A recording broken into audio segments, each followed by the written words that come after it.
All right. Hi, Kim. How are you? Good, Ingrid. How are you? Good, good. We are sisters by heart, and welcome to our channel.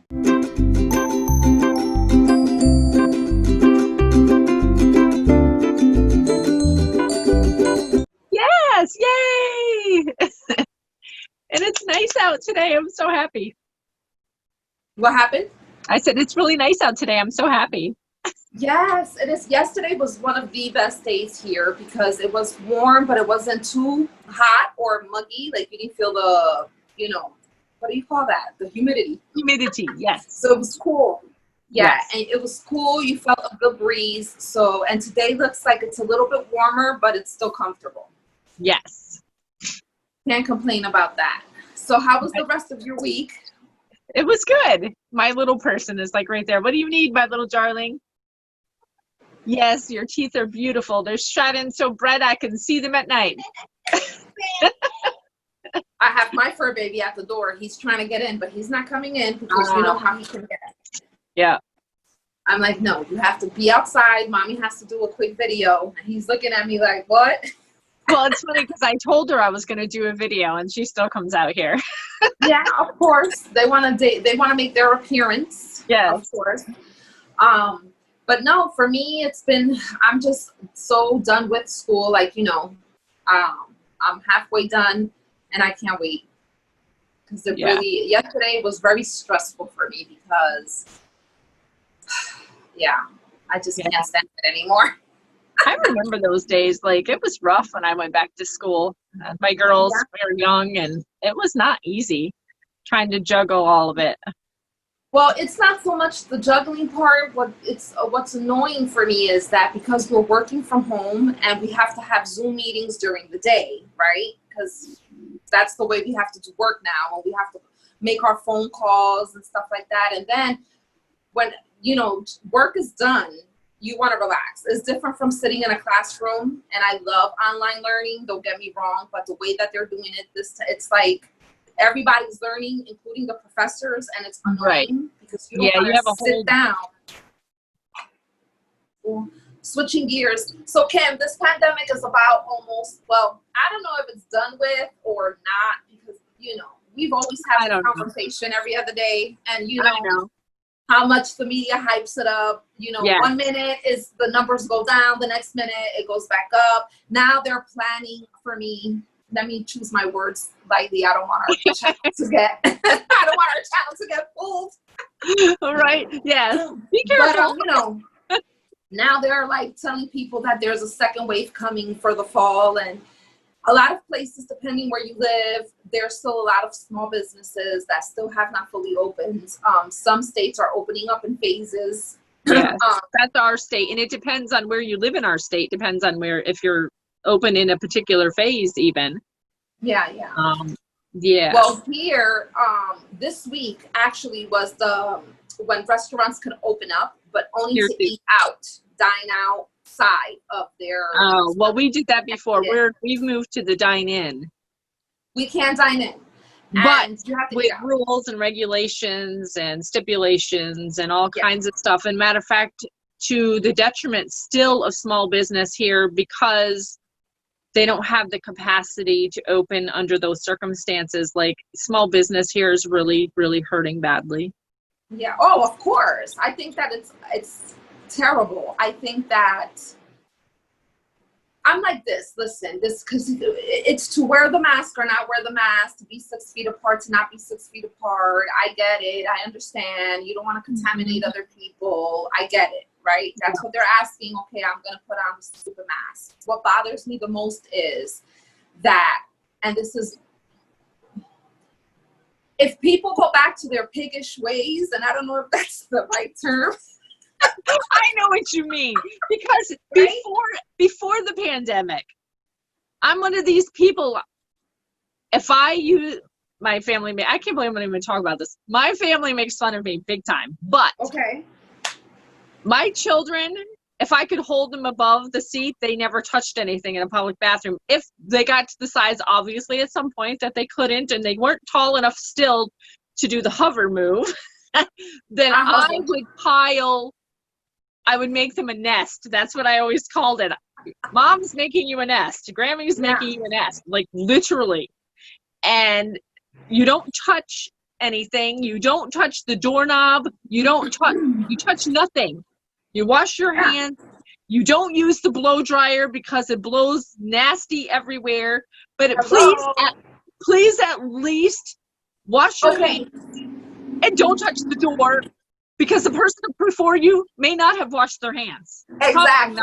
But this is the point that I want to get to. Like, I don't mind wearing the mask, to be honest with you, but not just for coronavirus, right? Because if people would have done that in the past, pre-pandemic, where we had the flu and all the stuff, then maybe we wouldn't have such a high rise of people getting the flu during flu season.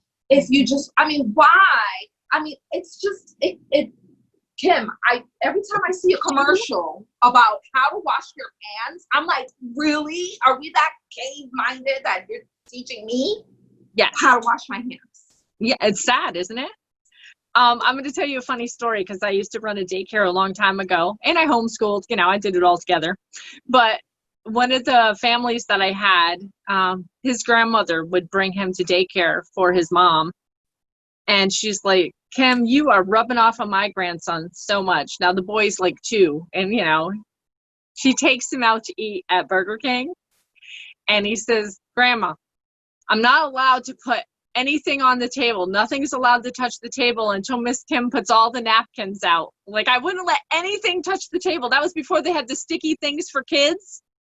They didn't have that back then, where you could put a sticky mat down for your kid. So I would go to the table in napkins. And all my little kids knew that their food wasn't allowed to touch the table. Yeah, I mean, and it's all about common sense, really. Like, if you know you're sick, right? Let's say you have a bad cold or you have the flu. Yes. And I mean, so it makes sense that you would have to go out with a covering so that you won't contaminate other people. And of course you wear it so that and in order for you not to get contaminated, by the way, when wearing a mask, it has to be those P95s. Yeah. Yeah, exactly. I mean, a scarf is not going to stop you from getting any type of bacteria or virus. Absolutely not. So it's really for protection of others, because of course now they have all this testing that people can now get tested. In the beginning, it wasn't so. Yeah. It was so difficult. And then you didn't know if you were sick or if you weren't sick or whatever the case is. But I think that we know that illness and diseases such as coronavirus, such as the flu, exist. They're going to continue to exist. They're going to continue to mutate. Okay, yeah. This is another reason I don't even want to get into the whole vaccination aspect. Right. Okay. But I mean, common sense would say if you wash your hands especially when you go out in public, if you're going to go shopping, do not touch your face, do not put things in your mouth if you haven't had the chance to. I mean, those are all things that you should have been teaching your children from the get-go. Like, don't be licking the shopping cart. Don't be, you know what I mean? Those are just common sense things that we should be teaching our children from the start. Hello. Like, really, it's just annoying. And so, it's so annoying. Here we go. So, now we have, and then another thing that I find frustrating is that, number one, I find wearing the mask a nuisance because you can't breathe, especially when you're walking. I'm a heavy girl, okay? I got some chubs on me, okay? I ain't gonna lie. I don't exercise much. That's why I'm a little chubby girl. And so walking around a lot in the heat is going to cause me to be out of breath because I'm out of shape. I'm not going to lie. I'm going to call it how it is, and I'm going to say it how it is, right? And so having a mask on, now I got to breathe my own breath at times. and it's your exhale breath. Yeah, and it's not because my breath stinks, but it's hot. No, when you breathe out. There's no oxygen in that exhaled breath. You're breathing out carbon dioxide. And so, I get easily frustrated. And so I'm keeping my plants alive over here by breathing on it. Exactly. And they're keeping you alive because they're letting out that oxygen. And so I don't have a problem with wearing the masks. What I have a problem with is that if I have to wear it and I am wearing it, And although it's frustrating, why is it that all these other businesses can't open? Why is it that you understand what I mean? I totally get what you're saying. Yeah. Why is it that one place can have it if you're wearing a covering, yet this place you can't do it? You can't open up because you're still going to infect others. It doesn't make sense when I go into the shopping. No sense. I just don't get it. Like, for instance, when you go grocery shopping, how many people go into a grocery store, into a supermarket? And so why can't a restaurant open up? Why can't the church open up? Why can't a salon open up? You know what I mean? Now our church is going to have its first real back to church service this weekend, and they sent us the documentation of what needs to be done. Okay. Kudos to my pastor and his wife. Mm-hmm. It is unbelievable what they have to do to open the doors. Wow. And yet, like you said, you can go shopping, and some stores will only allow so many at a time. Other stores don't pay no attention to how many they let in at a time at the store. And there is no physical possible way that they can clean every surface in any store at any given time. What makes it any different? That's my question. And I'm happy that you said that. Like, what's up with this over sanitizing stuff? That's why people keep getting sick, because absolutely, you're taking away every good bacteria that you have. The more hand sanitizer you use, the worse that you are making. The best thing that you can do, if you can't wash your hands, obviously use hand sanitizer. But if you can get to soap, if you can get to some soap and water, and it doesn't have to be antibacterial, just regular soap and water will do it. Because the soap is slimy and slippery, and it grabs a hold of them little grubs. And when you put your hands under there to rinse, down the drain they go. Down the drain it goes. And so now, I mean, I still can't get alcohol over here. That's none. Ridiculous. There's no alcohol. None. You know what I have to do? And I don't even want to tell you my secret, because then everybody else is going to go and they're going to start hoarding it up. So I'll tell you when we're talking privately. Oh, tell me privately. Well, it was so funny. My father wanted a mouthwash, and he was like, I don't care. I just want the cheap one. You know, he goes, the one for $1. So we go into Family Dollar, we grab him. And they were the bigger jugs, but now they're like, the $1 ones are only like this big all of a sudden. So I bring it to my dad, and he was like, what's up with the size? And I was like, those are the ones that are $1 now. He goes, you know what? They're probably using all the alcohol for hand sanitizer, and there's no more mouthwash stuff to I was like, I don't know that. But the way he was thinking cracked me up. Well, you know what? He's not that wrong. That's actually what I do. I use. Yeah. Antiseptic. Yeah. You know, because you couldn't, but to be honest with you, Kim, I'm over this pandemic. I'm over it. You know, I wanted to take Mia and Ingrid Jr. to the lake this weekend with Felix. Yes. We couldn't, because what's the point? I don't hike. Now your beaches are open? Some of the beaches are open, but I'm not a beach person. See, our beaches are not open. Tell me how that makes sense. A lot of people's like, well, you want to go to the beach because the salt, it's a preservative and it will help you. Yeah, but you know how much crap is in the ocean too? Yeah. Yes. This is true. No, I'm not going to do that. And then it's this whole thing, because not only do you have to worry about the germs in the water, but there's like all these sharks now. I'm not trying to get bit. I'm not trying to I don't want to get lost at sea, Kim. No. So I don't do the beach. It's beautiful and everything. Plus my skin is too fair. Well, that's me. The beach is not my friend, just because I get burnt to a crisp. And the hot sand, and then the sand that you bring with you. It's too much work to go to the beach. Yes, because no matter what, you get in the car afterwards and you brought half the beach with you. And then, and I love it, but the thing is that then that's all you can do is the beach, because the boardwalks are still closed. Yeah. You can't eat anything because you have to take it with you. And I don't like to eat on the actual beach because, again, I don't want the sand to get in the food. Get in your food, right? You would never make it going fishing. You wouldn't be able to eat and fish at the same time, would you? Just saying. I can go fishing.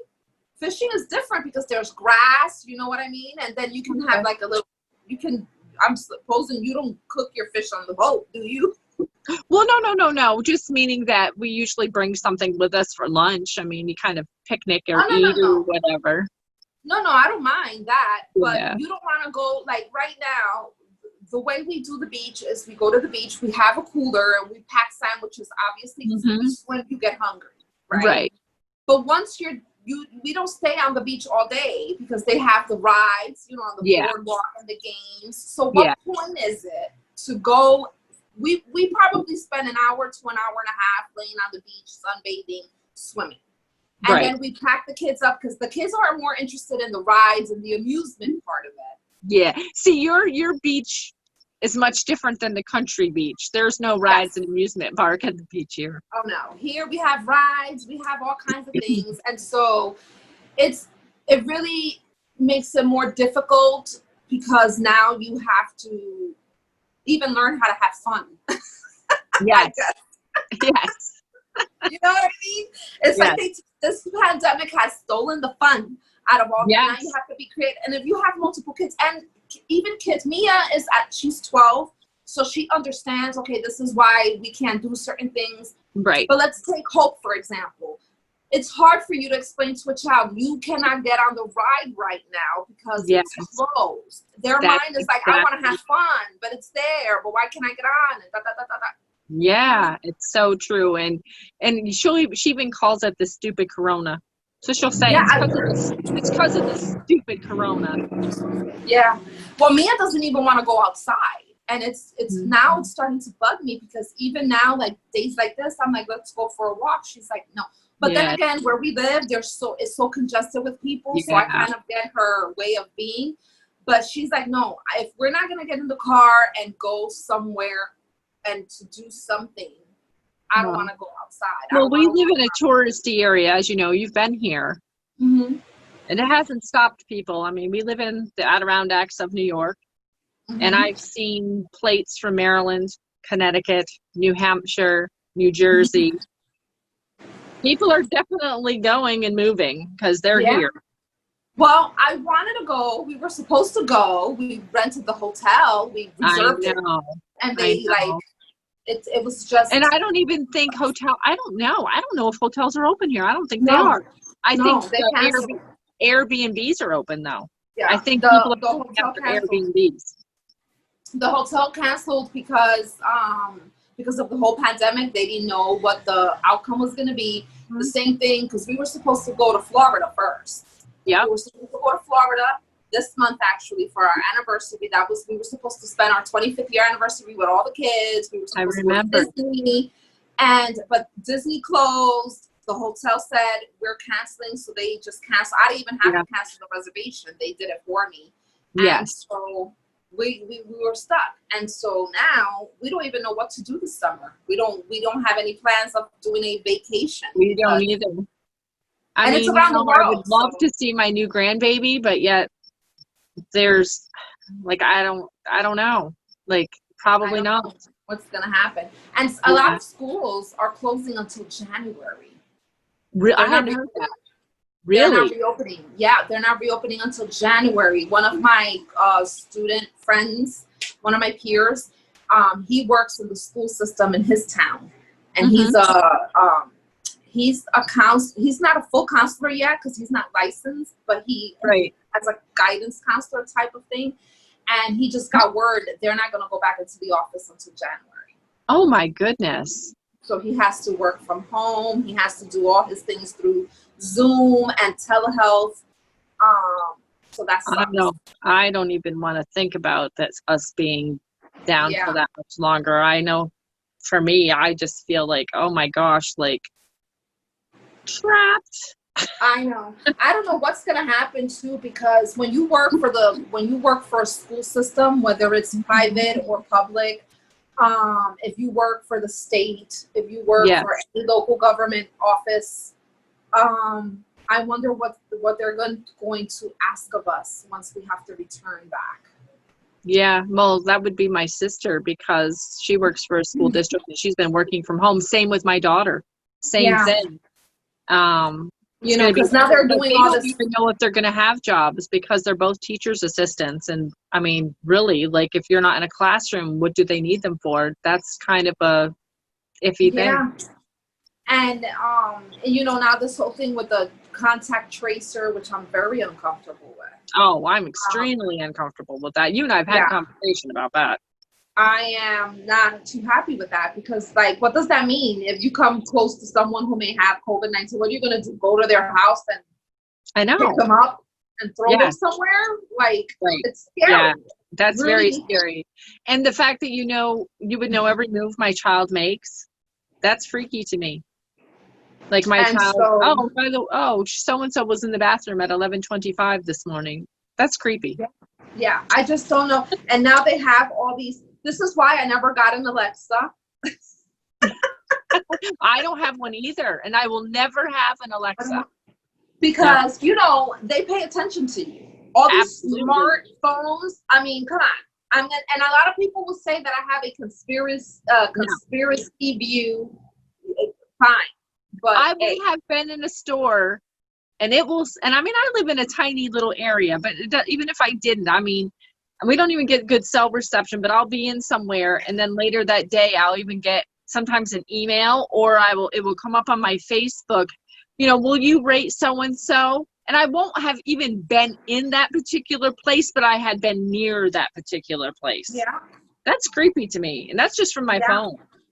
Well, that's because you have to turn off your location settings. Your phone usually asks, can I share your location? And I always say no. And it's because of that fact. Because usually it'll pick up the places that you may have been in that vicinity. And that's even on Facebook. Facebook is creepy. Okay? Yes. Because even when I shop and then I go on Facebook, it'll show me the same product I was looking for. And I'm like, what the heck?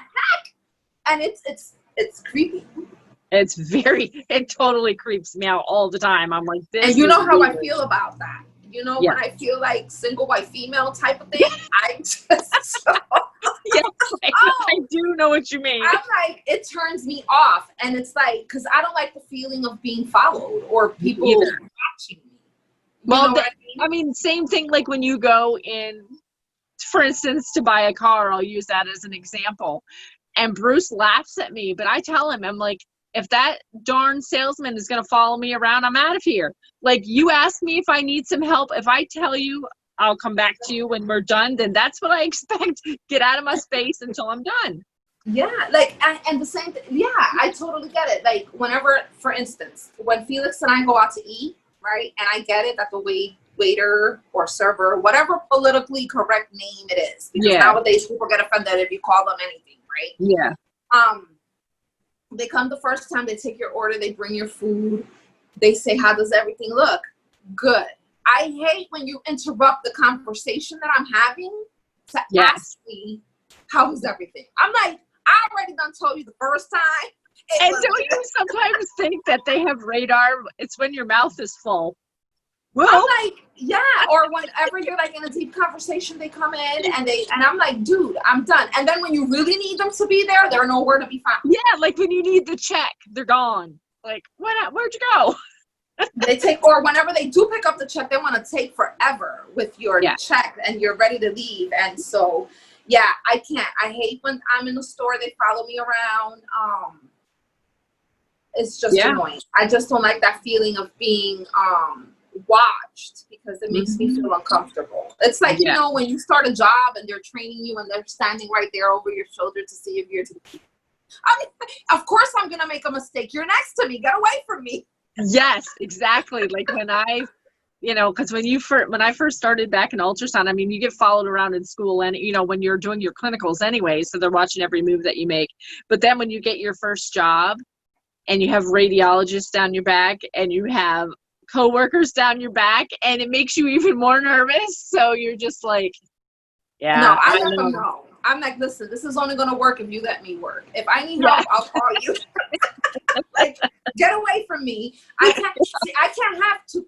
Listen, Kim. People cannot stand around me too because I'm claustrophobic to a certain degree, and so I can't have people stand too close next to me. I have to see you. If you're in my eye view, then okay. But if you're like next to me where I have to use my peripheral view, I'm like, no. Don't walk behind me. So do you cook under the same thing? Like, you can't have too many cooks in the kitchen? Like, get out of my kitchen? Oh, no. I cannot have any cooks in the kitchen. Get out. I can't stand it. Like, get out of my space, because it seems like, I don't know about your husband, but no matter where I'm trying to go, he's standing there. I'm like, it happened. Not only is he there, but then I have Dutch there too. Yes. And let's not even talk about that. Dutch is there just to be slick because he wants to eat what I'm right. eating. He's hoping for a piece of meat. But yeah, I can't. I mean, I'm a little bit weird when it comes to things like that. Like, especially like if I'm sleeping, not sleeping, but let's say if we're watching TV and he laying on the blanket, if I'm under it, I can't breathe. I'm like, get off. You're like, because I feel like you're restricting me from moving.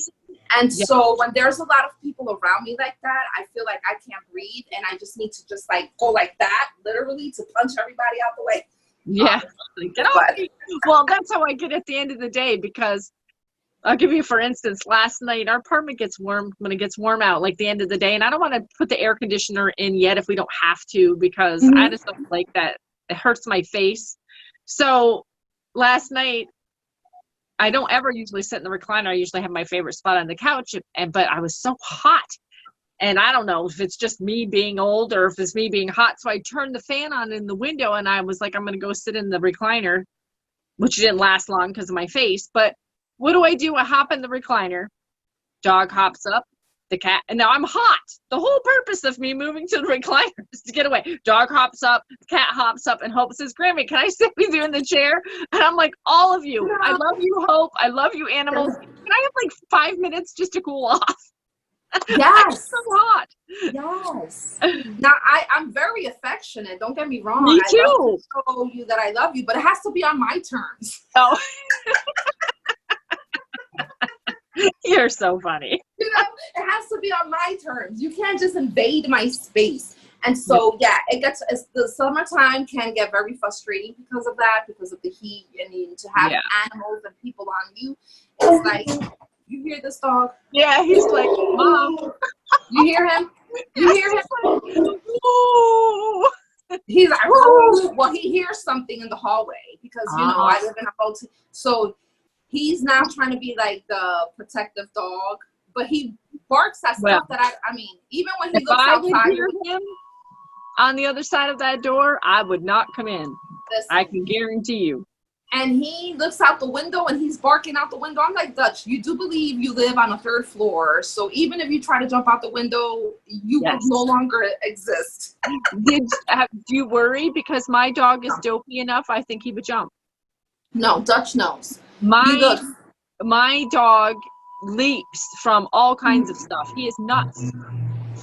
Now, if it's Brooklyn, I don't know, because Brooklyn, like Dutch, even if he doesn't wear a leash, he, on command, he knows not to go farther once we say stop. And he knows, like, this is home, he comes back. Brooklyn, on the other hand, she'll run away. Yeah. Like, well, he's always been really, really good. And since he's turned a year old, I don't know what his deal is. He's crazy. Prince, like, he just, I mean, he always came when I called her. Like, he's been very obedient. And lately, and it's so aggravating because I'll get within like 6 inches from him and he'll dart. And I'm like, when I do catch you, dog.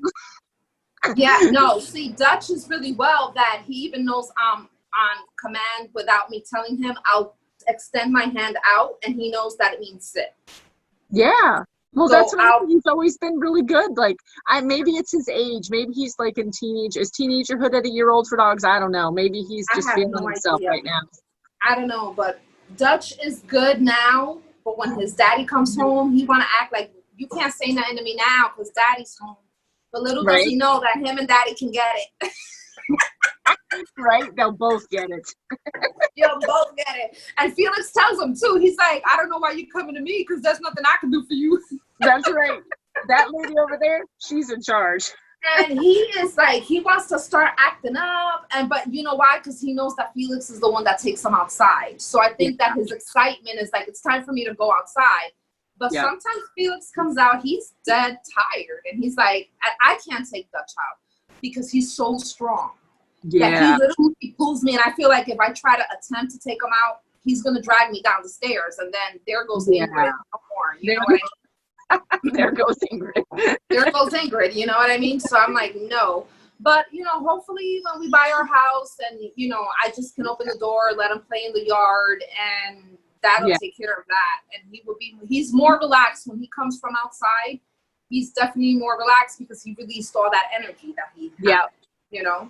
Yeah. I mean, our dog, it's the same way. Like, it's awesome the days that we go up and see my dad, and, you know, he lives on a dead end and backs into the woods. So the dog, up till recently, I could let him off leash. Him and Hope's thing is to run like around the perimeter of the property and at full tilt. That dog can run. Like, he can go around twice in the time it takes Hope go once. Yeah. But lately he's being a brat. And like, why all of a sudden you've been doing it since you were a puppy, and now all of a sudden you're going to just go take it off into the woods or something. So I've had to be more careful, but it does help. Like you said, it gets all that energy out. They come home and sleep. It gets all that energy out. It gets all that energy out because Dutch, if he doesn't go out, then at night he gets up at 3, 4 o'clock in the morning. Oh, and he wants to play, and he's like, hello. And I'm like, and he sleeps with us because he doesn't sleep with us on the bed, but he sleeps but he's in your room. Ever since he was a puppy, he always, so now, even when we tell him to leave, he's like, and he'll cry. Like, he cries for us to let him in. But my daughter, that brings up a story about my daughter. She called yesterday, and she's letting Charlotte feed the baby. And because that's her baby. So she tells everybody that's her baby. Of course. She won't be 3 until September. But anyway, so she's helping to feed the baby. And Kylie's like, yeah, Mom, it was a party the other night. I'm like, what are you talking about? She goes, Charlotte never wakes up in the night. Well, apparently she heard me get up because the baby needed to eat. She's like, it's 2 o'clock in the morning. She goes, I'm out there getting the baby a bottle, and in walks Charlotte. And she's like, I'm going to feed the baby. And so she's like, here I am at 2 o'clock in the morning. The 2.5-year-old is up with me, helping me feed Claire. The baby. And she even has to burp her. Like, she wants to do the whole thing. I mean, obviously she doesn't let her hold her, but, you know, holds the bottle. Yes. Back. How sweet is that? Well, Kylie's like, it was sweet, but not at 2 o'clock in the morning. Not at 2 o'clock in the morning. No, it isn't. No, it isn't, girl. It is. Well, my friend, it's been fun. It is. I know. It's been so much fun. We'll be back next Friday.